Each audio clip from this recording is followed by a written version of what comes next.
या बातमीचे प्रायोजक आहेत रामकृष्ण हरी वस्त्र भांडार, बस्त्यांची भव्य दालने. आमच्या शाखा नारायणगाव बायपास, नारायणगाव बाजारपेठ, निमगाव सावा, जांबूत, बेल्ढा, आळेफाटा, पारगाव, शिंगवे, ओतूर. आजच भेट द्या आपल्या जवळच्या शाखेला.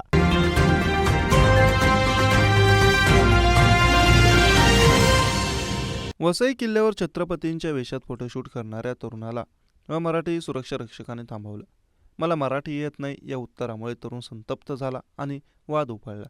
घटनेचा व्हिडिओ सोशल मीडिया व्हायरल होते. या घटनेनंतर भाषावादाला नव्याने ठिणगी पडली आहे. राज्यात भाषावाद सुरू असताना डोक्यात तिडीक जाणारं नवं प्रकरण समोर आलं. वसई किल्ल्यावर छत्रपती शिवाजी महाराजांच्या वेशात फोटोशूटसाठी गेलेल्या तरुणामध्ये आणि किल्ल्यावरील सुरक्षा रक्षकामध्ये वाद झाला. मराठी सुरक्षा रक्षकाने मराठी तरुणाला फोटोशूट करण्यापासून रोखलं. तसेच मला मराठी येत नाही असं उलट प्रत्युत्तर केलं आहे. या प्रकरणाचा व्हिडिओ आता सोशल मीडियावर चांगलाच व्हायरल होते.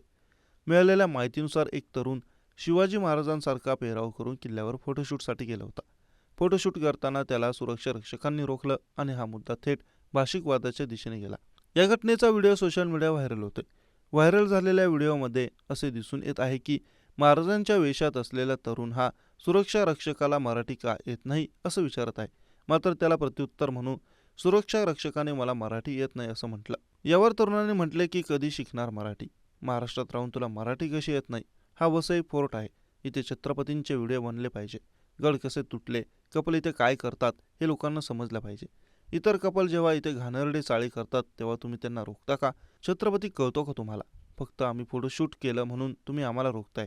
यानंतर सुरक्षा रक्षकाने मध्ये बोलण्याचा प्रयत्न केला. यावर तरुणाने म्हटले की छत्रपतींना थांबवायचं नाही. फालतूगिरी करतो आहोत का आम्ही? असे कपडे घालून मुलं दारू पित आहेत का? इज्जतीत छत्रपतींना मान द्यायचा आणि मराठी उद्यापासून शिकून यायचं. त्याशिवाय इकडे आमच्या इथे यायचं नाही असं तो म्हणाला. या घटनेनंतर भाषा वादात नव्याने ठिणगी पडली आहे. या व्हायरल झालेल्या व्हिडिओवर नेटकऱ्यांनी संमिश्र प्रतिक्रिया दिल्या. यामध्ये नक्की चूक कोणाची, तुम्हाला काय वाटतं? पोलीस या घटनेचा सविस्तर तपास करणार का हे पाहणं आता महत्त्वाचं ठरेल. तुम्हाला या व्हिडिओबद्दल काय वाटतं आम्हाला कमेंट करून नक्कीच सांगा आणि असेच व्हिडिओ पाहण्यासाठी आमच्या चॅनेलला सबस्क्राईब करा.